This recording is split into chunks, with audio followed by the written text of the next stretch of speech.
आप देख रहे हैं मैजिक स्टोरी वर्ल्ड प्रस्तुतकर्ता गौतम गोयल। आज की अद्भुत कहानी नील लोक का वारिस। रायगढ़ के छोटे से गांव पाथरकुटी में एक 15 साल का लड़का रहता था, आदित्य। गांव शांत था, लेकिन आदित्य का मन हमेशा किसी अजीब बेचैनी से भरा रहता। उसे अक्सर लगता कि वह आम बच्चों जैसा नहीं है। कभी कभी उसके हाथों में हल्की सी नीली चमक उभर आती, जैसे अंदर कोई छोटी सी बिजली दौड़ रही हो। वह यह बात किसी को नहीं बताता, क्योंकि उसे डर था कि लोग उसे पागल समझेंगे। एक रात गांव के पास वाले पहाड़ पर तेज धमाके के साथ नीली रोशनी चमकी।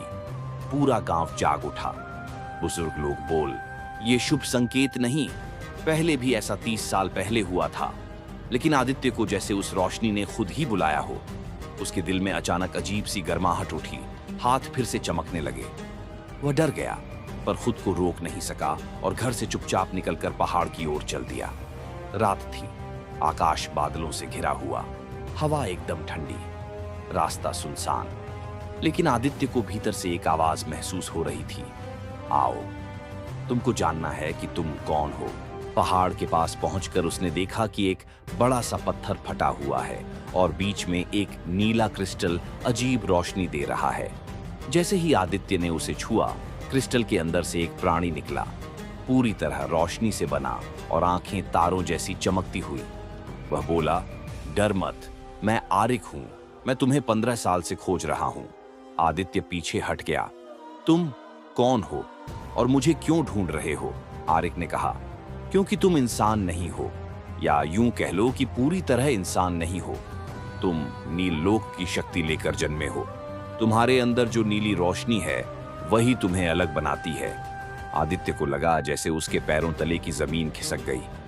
ये सब झूठ है, मैं बस एक साधारण लड़का हूं। आरिक मुस्कुराया। साधारण लोग पत्थर को छूते ही बेहोश हो जाते, और तुमने मुझे जगा दिया। तभी अचानक जंगल से गुर्राने की आवाज आई। पेड़ों के बीच से काले धुएं जैसा एक जीव निकला, लंबा, भारी और आंखें अंगारों जैसी। आरिक चिल्लाया, ये काला छाया है, ये तुम्हारी शक्ति को खींचना चाहता है। आदित्य डर से कांप गया।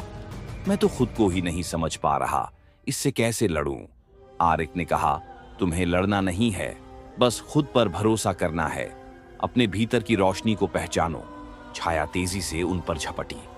आरिक ने अपनी रोशनी से उसे रोकने की कोशिश की, लेकिन वह कमजोर पड़ रहा था। उसी समय आदित्य के हाथों से तेज नील रोशनी फूटने लगी। उसे लगा जैसे उसके भीतर कोई पुरानी शक्ति जाग गई है। आरिक चिल्लाया, अपनी हथेली आगे करो और मन में सिर्फ एक बात सोचो, हट जाओ। आदित्य ने आंखें बंद की, हथेली आगे की ओर, यही सोचा। अगले ही पल उसके हाथ से ऐसी तेज चमक निकली कि पूरा जंगल नीले सूरज की तरह जगमगा उठा। काला छाया चीखते हुए हवा में घुल गया और गायब हो गया। सब शांत हो गया। आरिक ने हैरानी से उसे देखा। तुमने वह किया है जो नील लोक के सबसे शक्तिशाली भी नहीं कर पाए। आदित्य खुद भी समझ नहीं पा रहा था कि अभी क्या हुआ। वह हाँफ रहा था, पर भीतर कोई गहरी ऊर्जा बह रही थी। ये सब अचानक कैसे हो गया? आरिक बोला, क्योंकि आज तुम्हारी उम्र 15 साल पूरी हुई। इसी दिन नील लोक की शक्ति जागती है। तुम्हारी माँ ने तुम्हें बचाने के लिए इंसानी दुनिया में छुपाया था। वह खुद नील लोक से आई थी। आदित्य के मन में 1000 सवाल उठे। तो क्या मैं अपने माता पिता को भी नहीं जानता? तुम्हारे पिता इंसान थे और तुम्हारी माँ नील लोक की रक्षक। तुम दोनों दुनियाओं का संगम हो और इसलिए इतने शक्तिशाली। तेज हवा चली, पेड़ों की शाखाएं डोलने लगी। आरिक ने गंभीर आवाज में कहा, लेकिन एक खतरा अभी भी बाकी है। काला छाया सिर्फ जासूस था, असली दुश्मन आने वाला है। उसके पास तुम्हारी शक्ति को पूरी तरह छीनने की क्षमता है। आदित्य डर गया। तो मैं क्या करूं? तुम्हें प्रशिक्षण लेना होगा नील लोक में जाकर। आदित्य चौंका। नील लोक? पर मैं गांव छोड़कर कैसे जाऊं? मैं कोई योद्धा नहीं हूं। आरिक की आंखों में करुणा थी। हर महान शक्ति के पीछे एक साधारण इंसान ही होता है। तुम में हिम्मत है। आज जो किया वह कोई सामान्य बच्चा नहीं कर सकता। आदित्य चुप रहा। उसके मन में गांव की गलियां, उसका घर, मां की यादें सब घूम गईं। पर अंदर कोई आवाज कह रही थी कि यह उसका रास्ता है, यही उसकी पहचान। आरिक ने हाथ बढ़ाया। चलो, नील लोक का द्वार खुलने वाला है। उसी क्षण क्रिस्टल ने तेज चमक दी और जमीन हिलने लगी। हवा में एक बड़ा सा गोल दरवाजा बन गया, जिसके अंदर नीले आकाश जैसा संसार दिख रहा था। तैरते पहाड़, चमकती नदियां और अजीब प्रकाश से बने महल। आदित्य कुछ पल तक उस द्वार को देखता रहा। फिर उसने गहरी सांस ली और बोला, अगर मैं ही रोशनी हूं तो मैं भागूंगा नहीं।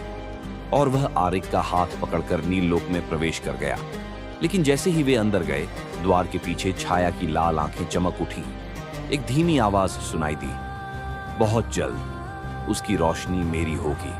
और कहानी यहीं खत्म नहीं होती। ये तो बस शुरुआत थी एक साधारण लड़के की, जो अपनी असली पहचान और नियति को जानने जा रहा था।